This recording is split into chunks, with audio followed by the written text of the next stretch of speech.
Gloria al Señor. Dios es bueno y para siempre su misericordia, dice la palabra, que no se nos olvide. Hay que repetirlo con bastante frecuencia.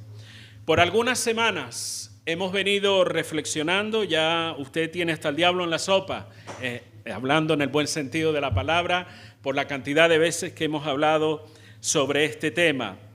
Y hemos reflexionado, como digo, sobre uno de los principales enemigos del pueblo de Dios. Y digo del pueblo de Dios, pero no solamente de la iglesia, sino también del mundo entero. El enemigo no es bueno con el mundo y malo con nosotros. Él es malo en todo momento y en toda situación. El diablo, llamado también Satanás, mentiroso, ladrón, acusador. Y bueno, no nombraré todo porque ya lo hice semanas anteriores. Pero de forma resumida hemos tocado algunos aspectos sobre su carácter, sobre sus estrategias, sus formas de operar, a efectos de, como dijo Pablo, no ignoremos sus maquinaciones. Y la Biblia nos aporta términos bastante claros que definen cuáles son sus intenciones. Juan 10:10 dice que Él viene a destruirnos. ¿Lo sabía usted? El enemigo quiere destruir su vida, quiere destruir todo lo que usted representa, quiere destruir su familia, todo. Y Pedro nos dice en 1 de Pedro 5:8 que Él viene a devorar, ¿vale? Eso lo dice la palabra y usted lo sabe porque lo ha leído en varias ocasiones. Y es interesante, mientras estaba estudiando para esta reflexión, es interesante que el término griego que utiliza el apóstol Pedro para devorar significa literalmente tragar entero.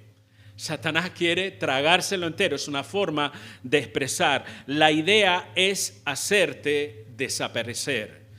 Y cuando reflexionaba en esto, pensé en cuántos amigos y familiares han desaparecido del camino del Señor. No digo que han muerto, han fallecido, han tenido... No.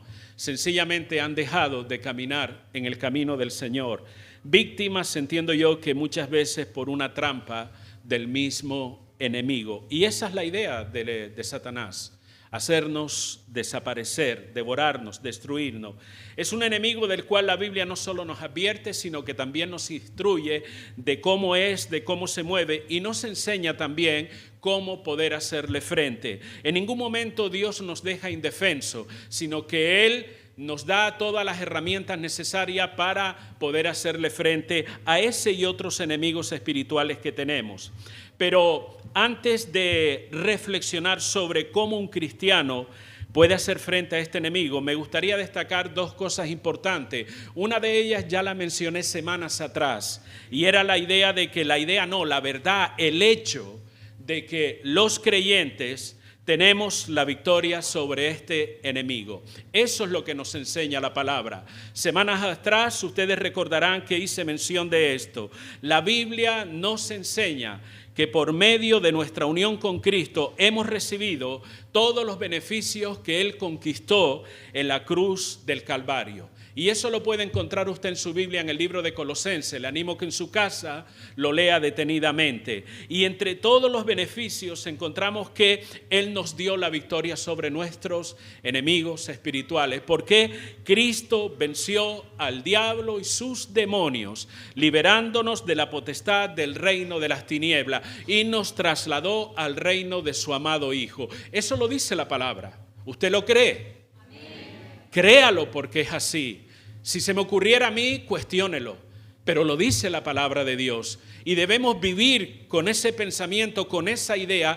Ya no estamos bajo el poder y el dominio de Satanás, sino que pertenecemos al reino de la luz. Colosenses 2:15 dice de la siguiente manera: y despojando a los principados y a los potestades, los exhibió públicamente, triunfando sobre ellos. ¿Dónde? En la cruz del Calvario, nos enseña la palabra. Una de las traducciones dice: Dios le quitó el poder a los espíritus que tienen autoridad y por medio de Cristo los humilló delante de todos. Esta es la victoria que Cristo alcanzó para nosotros en la cruz del Calvario. Y debemos ser conscientes de eso, debemos recordarlo con cierta frecuencia en nuestra vida, que nuestros enemigos están vencidos, porque eso va a determinar mucho la actitud con la cual nosotros nos enfrentamos a estos enemigos espirituales, porque estaremos ajustando o alineando nuestra mente a la palabra de Dios, a lo que Dios nos dice. No entraremos en pánico, pensando que no seremos capaces de vencer sus ataques. Probablemente usted no lo ha dicho, pero tal vez lo ha pensado en alguna ocasión. ¿Seré yo capaz de enfrentar al enemigo? El enemigo es tan poderoso. ¿Qué puedo hacer yo? Bueno, sepa usted, créalo, porque así lo dice la palabra, que usted es victorioso en Cristo Jesús, que esos enemigos han sido derrotados. Por tanto, no entre en pánico ante cualquier ataque que venga de su parte. Antes bien debemos enfrentar las diferentes situaciones con toda confianza y seguridad, porque Dios nos da esa confianza, Dios nos da esa seguridad. No retrocederemos, sino que con firmeza seguiremos avanzando en este camino de la fe, a pesar de los múltiples ataques espirituales que puedan venir a tu vida. ¿Y sabes por qué? Porque la Biblia declara, y gracias Dios por tu palabra, declara con toda autoridad en Romanos 8:37, somos más que vencedores por medio de aquel que nos amó. Esto no es ficción, hermano, esto es realidad. Y Cristo alcanzó esa victoria por nosotros en la cruz del Calvario. No me cansaré de repetirlo. El triunfo de Cristo en esa cruz y su resurrección es la base de nuestra victoria. Es la base de que Dios nos capacita para poder resistir al enemigo, como dice la palabra, y éste debe huir de nosotros. Esa es la primera cosa que quiero recordarle. Y la segunda, hermano, en esta batalla espiritual, es que ante la idea de resistir al enemigo, hemos de asumir una actitud determinada, una actitud correcta, una actitud que está alineada con la palabra de Dios. Y digo esto porque a veces una gran cantidad de creyentes viven vidas descuidadas en términos espirituales. Se toman a la ligera su fe, se toman a la ligera su compromiso con Dios, su crecimiento espiritual, su servicio, su consagración y mucho más. Y la palabra nos llama justamente a que nosotros debemos estar en una actitud de alerta, porque vivir de una forma descuidada en términos espirituales, con esa actitud no solamente no podremos tener una vida cristiana plena y fructífera, sino que tampoco hay posibilidad alguna de enfrentar al enemigo y sus ataques. Por eso, una y otra vez, la Biblia nos llama a cada uno de nosotros, a cada creyente en Cristo Jesús, a mantenernos en una constante actitud de alerta. Pero escúcheme bien, no de paranoias, estoy hablando de alerta, no de fanatismo absurdo, ni de un estrés religioso. Estoy hablando, hermano, de mantener una actitud alerta.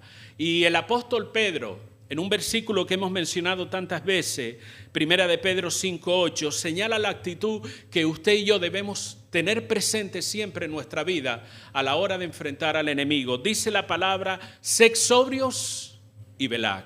¿Cierto o no? Lo dice la Escritura. Esto no es un pensamiento que uno debe tener en un momento determinado. Se trata de una actitud de vida. Sed sobrios y velad. Y esto lo dice también el apóstol justamente en el contexto de los ataques del enemigo. El versículo añade, porque vuestro adversario el diablo, como león rugiente, anda alrededor buscando a quien devorar. No entretener, no jugar con él, sino devorar. Ahora, ¿qué entendemos por ser sobrios?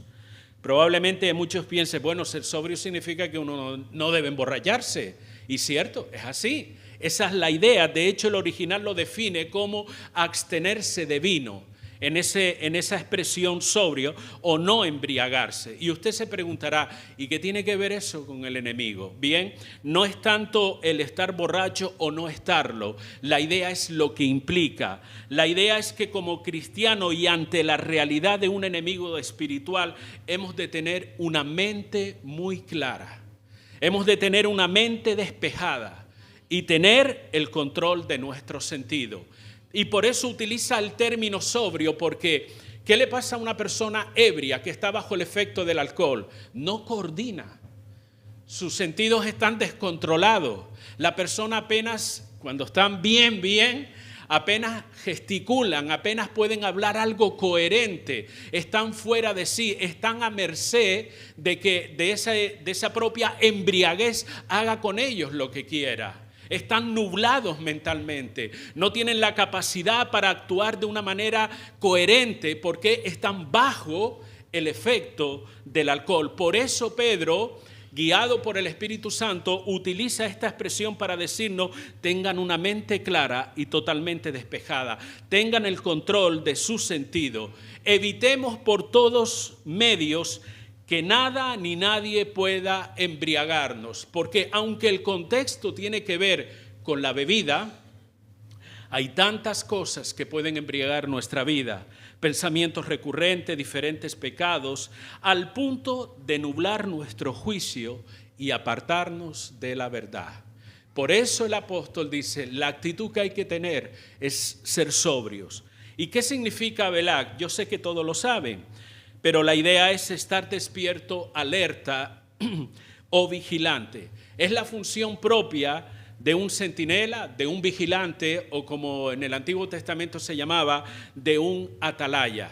Ustedes saben que las ciudades en la antigüedad, la mayoría, las grandes ciudades estaban rodeadas de altas murallas. Conocemos la ciudad de Jericó, Jerusalén, y en lo alto de las murallas se levantaban en los extremos algunas torres donde se ponía un vigilante, una atalaya, una persona. ¿Y cuál era la función? Tener los ojos bien abiertos, observar al horizonte ante cualquier indicio de amenaza o ataque por parte de los enemigos. Esa era la idea de la atalaya.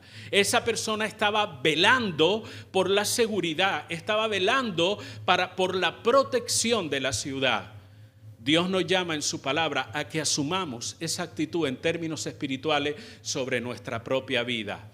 Ande con una mente clara, ande con una mente despejada y esté velando, esté alerta ante cualquier amenaza o ataque por parte del enemigo. Si unimos estos dos conceptos, nos damos cuenta que la palabra nos llama a asumir una actitud de responsabilidad con respecto a nuestra vida espiritual. Y aquí cabría bien una pregunta. ¿Eres responsable con respecto a tu vida espiritual? ¿Vives de una manera desentendida sobre lo que tiene que ver con tu vida espiritual? Cada cual debe responderse, mantenerse con una mente clara y despejada con respecto a Dios y nuestra vida espiritual, sin bajar la guardia ante un posible ataque del enemigo sobre nuestra vida, para poder identificarlo y hacerle frente. Esa es la idea, esa es la actitud que el apóstol Pedro nos llama a tener. El apóstol Pedro no, el Señor. A través de él nos llama a tener esta actitud. Y yo te pregunto, hermano y hermanas, en esta mañana, ¿te definirías como alguien que está alerta en su vida espiritual? Pregúntate esto. ¿Te preocupa tu vida espiritual o eres ese tipo de persona a las que el enemigo le toma por sorpresa y sin que se dé cuenta? ¿Vives en una actitud de alerta? ¿Estás pendiente, no en paranoiado, no con una psicosis en la cabeza, sino siendo realista en términos espirituales? ¿Estás pendiente de que sabes que en cualquier momento Satanás puede estar tramando algo contra tu vida y contra tu hogar? Tu actitud y la mía con respecto a este tema va a determinar mucho el que podamos hacer frente a los ataques del enemigo.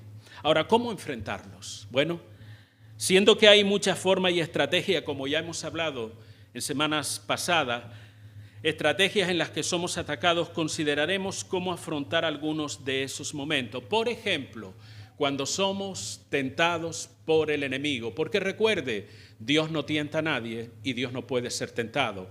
La tentación, decíamos que es una trampa espiritual, es una incitación por parte del enemigo a hacer algo que va o que viola los mandamientos de Dios, que va en contra de la voluntad de Dios. Y quiero decirles, y esto lo sabe usted por propia experiencia, que nadie puede evitar el ser tentado. Mientras vivamos en este mundo, mientras estemos en esta carne, seremos tentados. Y es algo que forma parte de la vida cristiana. por la connotación que tiene la tentación, a ninguno nos gusta. Todos quisiéramos vivir bien sin esa inclinación a hacer o que el enemigo suscite a hacer algo indebido. Pero ¿saben qué? Aún la tentación forma parte del desarrollo, de la madurez y del crecimiento espiritual de un creyente. Ahora, la pregunta es, ¿cómo actuar en esos momentos? Cuando siento que la tentación está tocando en la puerta de mi corazón, ¿cómo actuar? ¿Qué hacer? ¿Cómo enfrentar ese ataque? Hay algunos conceptos que uno debe tener en cuenta con respecto a la tentación. Soy consciente que usted lo sabe, pero permítame recordárselo en esta mañana. Ninguna tentación que venga sobre tu vida es más fuerte de lo que tú puedes soportar. ¿Me escuchó? Ninguna tentación que venga sobre tu vida es más fuerte de lo que tú puedas soportar. ¿Qué significa eso? Tú tienes la fe y la fortaleza necesaria para vencer esa tentación.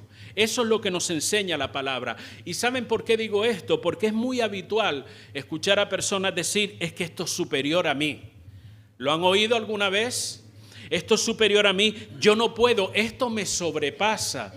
Vamos a ver, entonces tenemos que decir que la Biblia está equivocada, que Dios nos ha mentido, porque la Biblia nos enseña que sí podemos hacerle frente a esas situaciones. Todo este tipo de argumentos como que es superior a mí, esto me sobrepasa, es una mentira del propio enemigo tratando de que nosotros la creamos esa mentira. Porque desde el momento que tú crees esa mentira, evidentemente va a suceder así. Tú no vas ni siquiera a pelear, no vas a ni siquiera soportar esa situación. ¿Por qué? Porque ya has asumido que eso te sobrepasa a ti. Pero no solamente eso. Creer o actuar de esta manera es como si le dijéramos a Dios, Dios, eres un mentiroso. ¿Y por qué, hermanos? Porque Él justamente dice lo contrario. Dios dice que sí podemos hacerle frente a esa situación. La realidad ante una tentación, hermanos, tanto para ti como para mí, si has creído en el Señor Jesucristo, si estás caminando en sus caminos, es que tú tienes la fortaleza, Dios te la ha dado para superar esa tentación. Otro dato importante es que Dios pone los límites tanto a la tentación como al mismo diablo que es el tentador. ¿Saben por qué? Porque Dios conoce tu nivel de madurez espiritual. Dios conoce tu capacidad de resistencia con respecto al pecado. Y en su soberana justicia, Él establece límites a la tentación y también al tentador. ¿Para qué? Para que tú puedas soportar, dice la palabra, y superar esa situación. Por otro lado, Dios proveerá todo lo necesario para que tú superes esa tentación, sea la que sea. Da igual el color, el tipo, que sea esa tentación. Dios proporcionará fuerza, sabiduría, dirección y mucho más y te llevará a la salida. Y esas conclusiones, ¿por qué? Bueno, es lo que dice la Biblia. Primera de Corintios 10:13, aprendemos estas verdades de ese pasaje. La Biblia dice, no os ha sobrevenido ninguna tentación que no sea humana.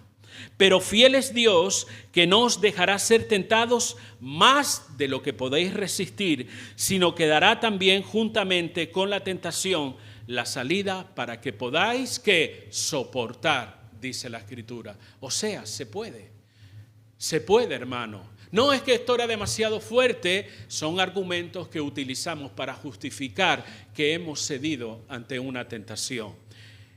Saca de tu mente todos esos argumentos y sustitúyelos por lo que dice la palabra de Dios. La Biblia dice que tú puedes.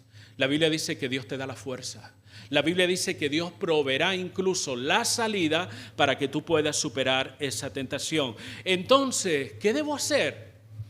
Número 1, fortalécete en Dios. Fortalécete en el Señor. Constantemente el Nuevo Testamento nos llama a esta expresión que se repite una y otra vez. Velad y orad para que no entréis en ¿qué? En tentación, dice la palabra. Incluso en la oración del Padre Nuestro, Jesús nos enseña en Lucas y en Mateo, dice, no nos metas en tentación, mas líbranos del mal. ¿Lo dijo o no lo dijo el Señor? Claro que sí. Nos enseña a orar de tal manera que pidamos fortaleza para no caer en la tentación. Estos pasajes, no nos metas en tentación o para no entrar en tentación, no son un clamor, hermano, para evitar la tentación. No lo es.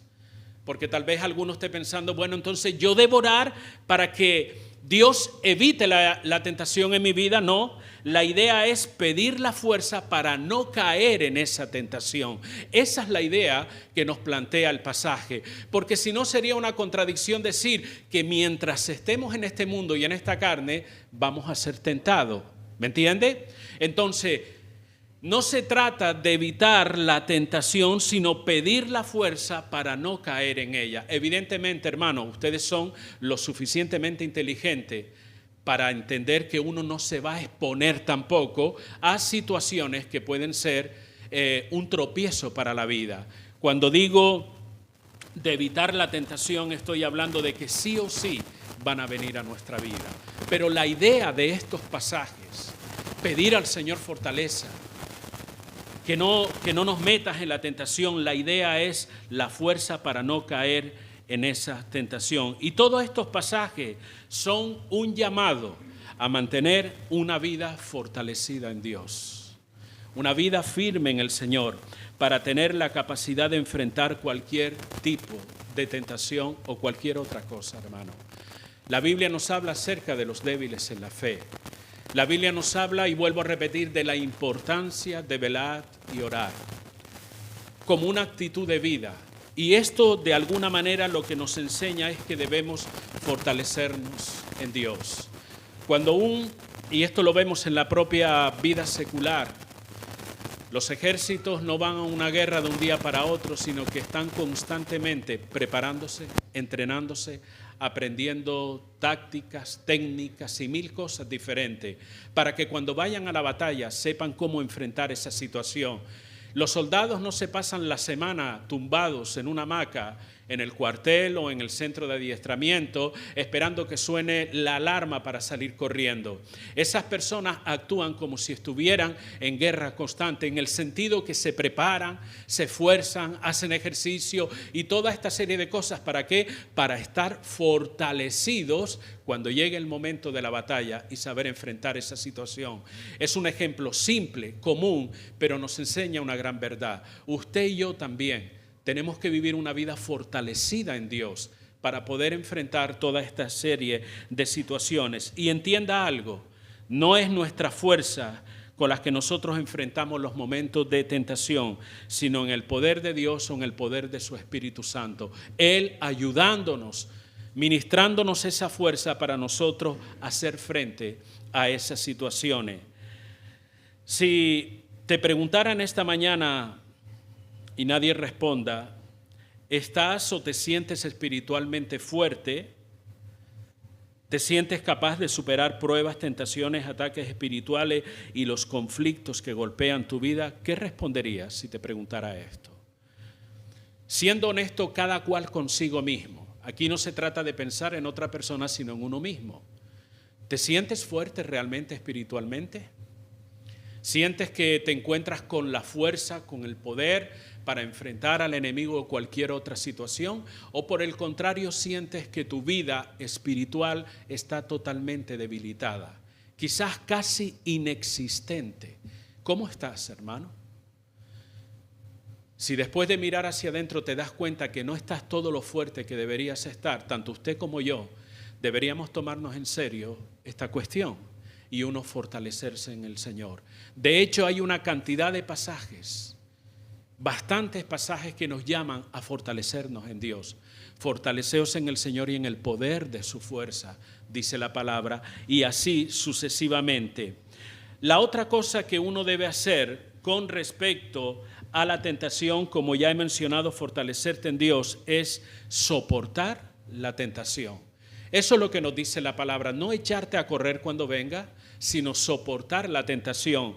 Nos dice la palabra en Santiago capítulo 1 y versículo 12, bienaventurado el varón que soporta la tentación, dice la palabra. Ahora, ¿qué significa soportar la tentación? ¿Será tal vez que yo debo permitir que el enemigo me apalee cuando él quiera?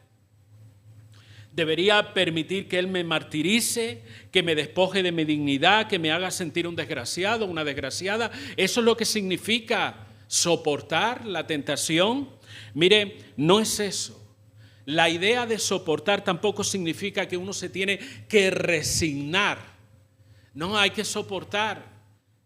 Y uno lo interpreta como una resignación pasiva, pero no es así. La idea de soportar es manifestar resistencia, manifestar firmeza, una firmeza inquebrantable ante la tentación del enemigo, ante la sugerencia del enemigo. Es mantenerte sobre tus pies, y estoy hablando simbólicamente, y no ceder ni un solo milímetro, sino mantenerte firme. Es la capacidad, como digo, de soportar la dificultad. No dice de evitarla, sino soportar la dificultad y perseverar con valentía en la fe. En lugar de rendirse, en lugar de huir o de ceder al pecado. Esa es la idea de soportar. El enemigo tratará de arrastrarnos, lo hará de mil maneras diferentes. Lo hará de una manera atractiva, lo hará de una manera brusca, pero la idea es arrastrarnos de nuestra posición en el Señor, para que cedamos al pecado, para que deshonremos al Señor. Pero la idea de soportar aquí es que usted va a hacer resistencia, usted no se va a dejar mover, usted tendrá una firmeza inquebrantable, como dice la palabra. Ahora, esto nos lleva a una pregunta. ¿No sería mejor que Dios nos evitara pasar por momentos de tentación? Alguno diría, así se solucionaba el problema. ¿Sería mejor que Dios nos evitara pasar por esos momentos? Bien, si así lo hiciera, si Dios actuara de esa manera y no nos hiciera pasar o permitiera que pasáramos por momentos de tentación, no avanzaríamos en la vida cristiana y también nos estaría privando de muchas bendiciones que vienen a nuestra vida. Por ejemplo, tendríamos una fe débil si no pasamos por momentos de tentación, porque atravesar esos periodos, esos momentos donde somos seducidos a pecar o a deshonrar a Dios o a violentar sus mandamientos, pasar por esos momentos es la oportunidad que Dios nos está dando para fortalecer nuestra fe también. Si no pasáramos por momentos de tentación, no desarrollaríamos una confianza plena en el Señor. No apreciaríamos el valor que representa la santidad del Señor. Porque ¿qué es la tentación sino una incitación al pecado, a apartarnos de Dios? Pero porque valoramos la santidad de Dios, nos vamos a mantener firmes. Porque apreciamos la santidad de Dios, nos vamos a mantener en una postura en una firmeza inquebrantable. Por eso es necesario pasar por momentos de tentación. No valoraríamos la fidelidad de Dios ayudándonos en esos momentos y dándonos la salida. Recuerden 1 Corintios 10:13 que juntamente con la tentación Dios dará la salida para poder soportar. Si no estuviera la tentación, no apreciaríamos ese amor incondicional de parte de Dios proveyendo una salida, proveyendo fortaleza para que nosotros pudiéramos soportar esos momentos. Y Él nos privaría de muchas otras bendiciones de las que no tenemos tiempo para hablar en esta mañana. Por un lado, las tentaciones. ¿Y cómo enfrentar las mentiras del enemigo? Recuerden que era una de las técnicas, artimañas, maquinaciones que el enemigo tiene para atacarnos. Él nos miente.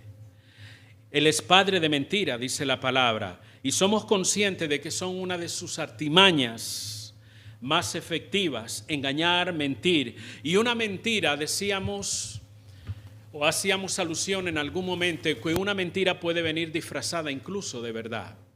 Una mentira puede venir disfrazada de doctrina, de enseñanza. Son términos que utilizamos dentro de las iglesias. A nadie les es extraño cuando hablamos de doctrina, ¿cierto?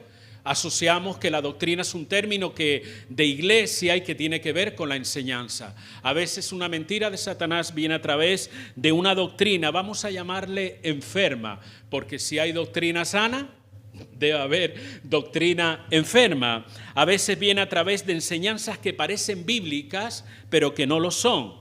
Y ustedes saben, hermano, y no voy a citarlos toda la lista de falsos maestros, etcétera, etcétera. Falso de todo en todos los ministerios. De eso hay, el enemigo se encarga de mandarlo para engañarnos.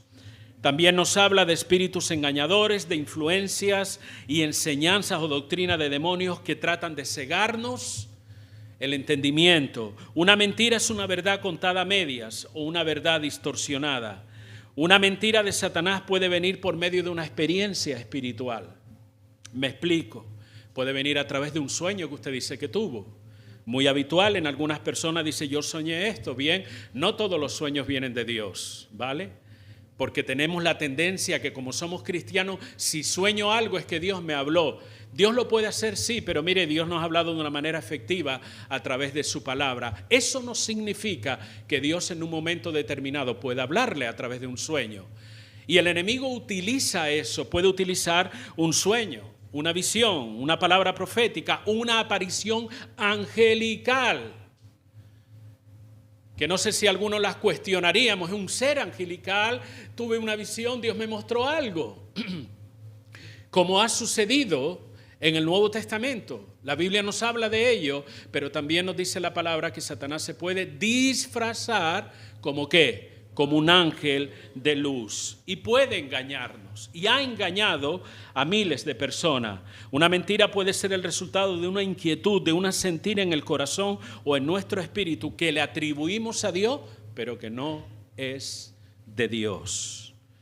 Y uno dice, bueno, ¿y entonces cómo nosotros podemos discernir la mentira? Mire, de una forma u otra, las mentiras de Satanás tienen como objetivo alejarnos de Dios. Alentar la rebelión en nuestro corazón, distorsionar el plan y el propósito de Dios para nuestra vida y mucho más. Y así como la verdad libera, porque la Biblia declara que la verdad libera. Conoceréis la verdad y la verdad os hará ¿qué? Más esclavos, no, libres, dice la palabra. O sea, la verdad libera, pues la antítesis de la verdad es la mentira. Y si la verdad libera, ¿qué hace la mentira? La mentira ata, esclaviza, como dice la hermana. Nos esclaviza a conductas de vida impropias, a patrones de pensamientos errados y a un sinfín de consecuencias que nos pueden arrastrar a una vida totalmente opuesta a la voluntad de Dios. Romanos capítulo 1, léalo en su casa tranquilamente y usted se dará cuenta de ello. Y esa habilidad del enemigo como padre de mentira nos lleva a la pregunta, entonces, ¿cómo puedo discernir sus mentiras y darme cuenta de ello? Bien, la respuesta es obvia y muy clara. Solo podrás darte cuenta o identificar una mentira cuando conoces la verdad. ¿Me entendió? Permítame repetírselo. Solo podrás darte cuenta o identificar una mentira cuando tú conoces la verdad. Y al conocer esa verdad, tú puedes discernir. Eso no está bien, eso es mentira. ¿Por qué? Porque la verdad de Dios dice esto o dice lo otro. Es conociendo la verdad. Y ahora, cuando digo de conocer la verdad, esta expresión, porque esto es muy habitual entre las iglesias, debemos conocer la verdad y todos decimos amén. Hermano, tienes que conocer esto, sí, es así. Pero esta expresión de conocer la verdad tiene algunas implicaciones. Y no se trata tanto de conocer pasajes de la Biblia o tener un conocimiento genérico de las enseñanzas de la Biblia. Todo eso está bien, pero conocer la verdad va más allá de tener un conocimiento determinado de la Biblia, sea poco o sea mucho. Primeramente, para poder identificar la mentira, para poder conocer la verdad, usted debe conocer al Dios de la palabra. Primeramente, no se trata de que usted se aprenda de tapa a tapa el contenido de este libro. Más allá de esto, lo más importante, el paso por el cual hay que pasar obligatoriamente si usted quiere conocer la verdad, es que debe primeramente conocer al Dios de la palabra.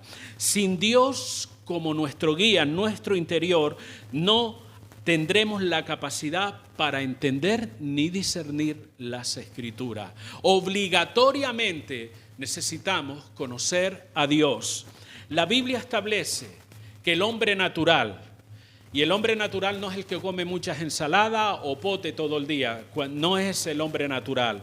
El hombre natural hace referencia a aquel que no conoce a Dios, aquel que no ha nacido de nuevo todavía.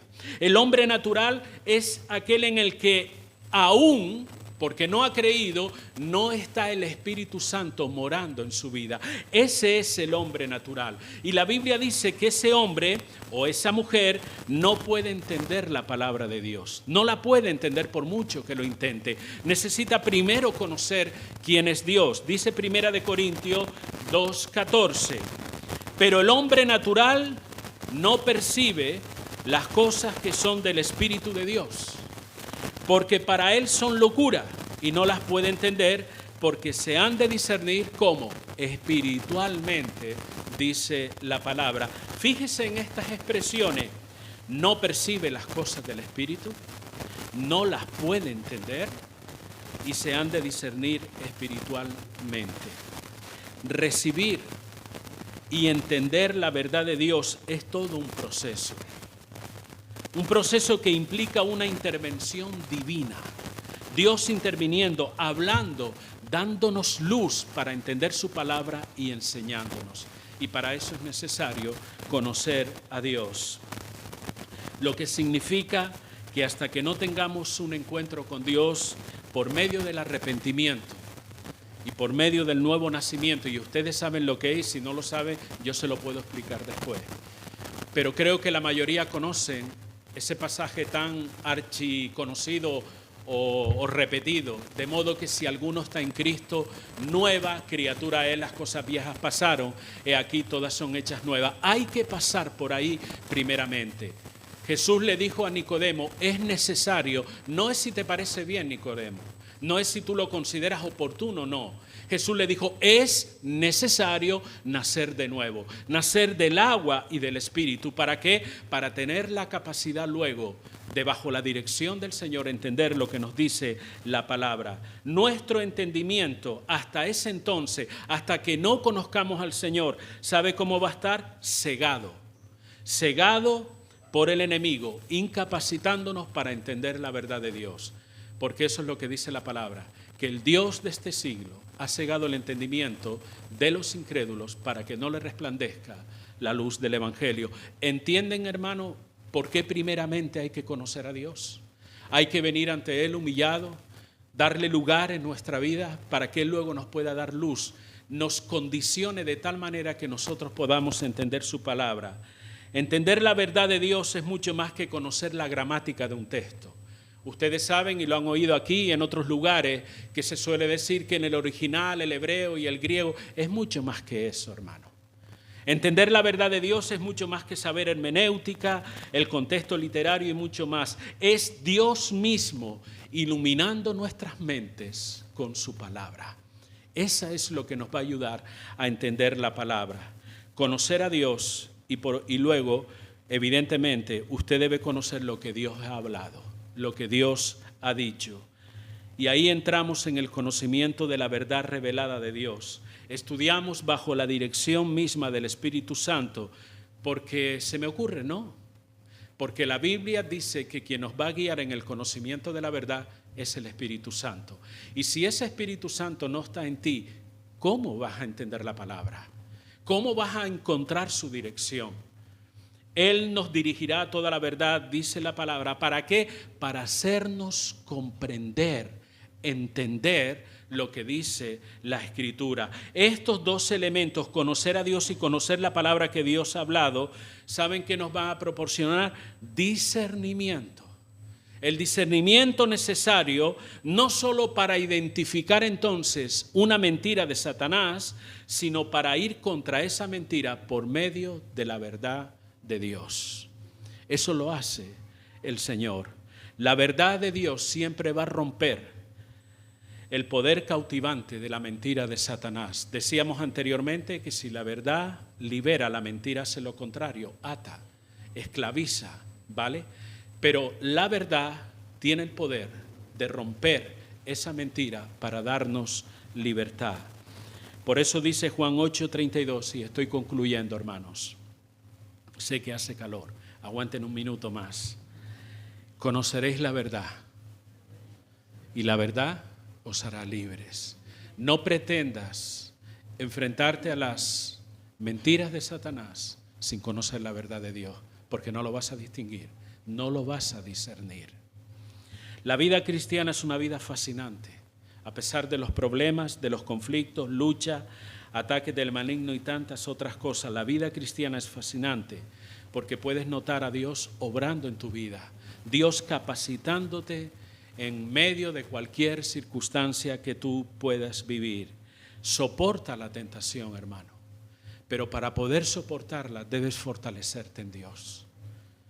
Soporta la tentación, no trates de salir corriendo en el sentido de pensar que a mí nunca vendrá una. No, mientras estés en este mundo, las tentaciones vendrán. Pero tú has sido llamado a soportarla y Dios te ha dado la fe, la capacidad, la fortaleza para vencer esa tentación. No creas las mentiras que el diablo trata de meterte en la cabeza. Tú no puedes, esto te sobrepasa, esto es demasiado para ti. No creas eso.